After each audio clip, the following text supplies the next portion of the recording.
These are Borah voices. Well, it's the end of October. That can mean only one thing. It's the horror season. Halloween. Trick-or-treating, ghosts, bags of candy, kids in costumes. This is episode 19 of the Borah Pridecast, and you're about to hear some of Borah's creative writing students read their Scary 101 stories. Thanks for...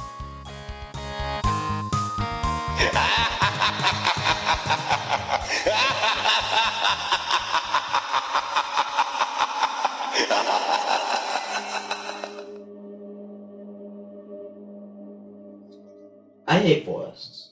The trees can hear the breaths that you hold. They sense your fear. They move so slow, with such diligence. You truly never see them coming. The branches will wrap around your neck. They'll skin you from head to toe. They'll engulf you in timber and drag you into the empty void within each trunk. The brush you see, they're rulers within these woods. Nothing escapes their grasp. The moment you enter is the moment you die. There is no escape. For the trees you see, they will rule this world. There is no stopping the inevitable. Hi, I'm Bailey, and this is my creepy story. I smiled at my masterpiece that hung from the ceiling as I heard feet tapping against the floor, coming closer. A young girl walks in, holding a flashlight that shone straight onto my masterpiece. She was horrified, so she hadn't noticed me walk behind her, with a fake smile. She turned around, and I shoved the knife I had into her. As she screamed, filling my ears with a delightful sound, she fell, landing with a thump as her eyes glazed over and life disappeared from her. I now have another masterpiece to hang from the room that will soon be filled. At age 3, my family lived in an old farmhouse built in 1920. The laundry room was located in the basement, and my mom was too pregnant to do the stairs. My dad had a clock radio in the basement to listen to when doing laundry. One Saturday afternoon, the radio kept turning on and off to church radio. Then it sounded like something was beating on the dryer. After my dad returned from inspecting the basement, he saw my eyes were black like a demon. I attacked my mom, and she held me back. I started screaming, "Let me go," in a demonic voice. I finally passed out for about an hour and returned back to normal. It was silent in the woods. It was silent, too silent.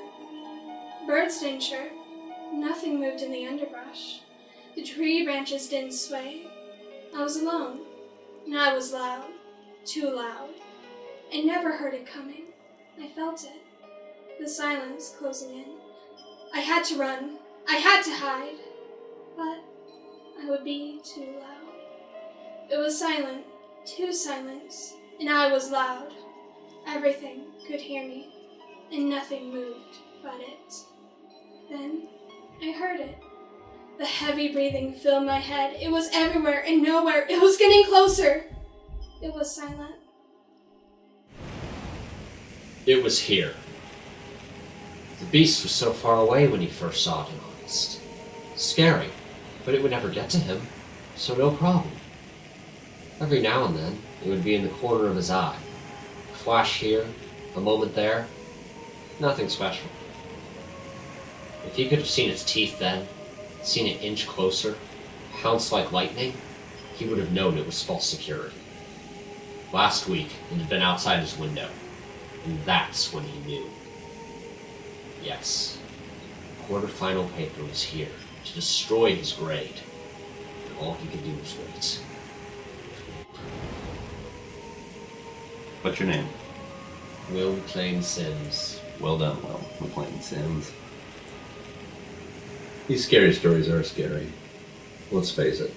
There's really nothing scarier than coming home late at night. You're a kid who's been out past this curfew and going into your house. It's dark and you think, I made it. It's gonna be okay. Then you flip on the kitchen light and there's your dad standing there, angry, in his underwear. And you know nothing is ever going to be the same again. And then the next day it's like nothing ever happened. You're just going to have to fix that mirror that you took off at the drive-in movie. One more life lesson. So thanks, Dad. Happy Halloween. By the time I could finally get out, the parking lot was dark. When I started walking to my car, the world around me dropped. There were footsteps behind me. Standing on the corner where I had just left, a man stared straight at me. My stomach fell. I stood there frozen as the man inched closer. I started to run in the direction of my car. The closer he got, the heavier the night became. My breath appeared in front of me in puffs of smoke, and all I could hear was the scraping shuffle of the figure behind me.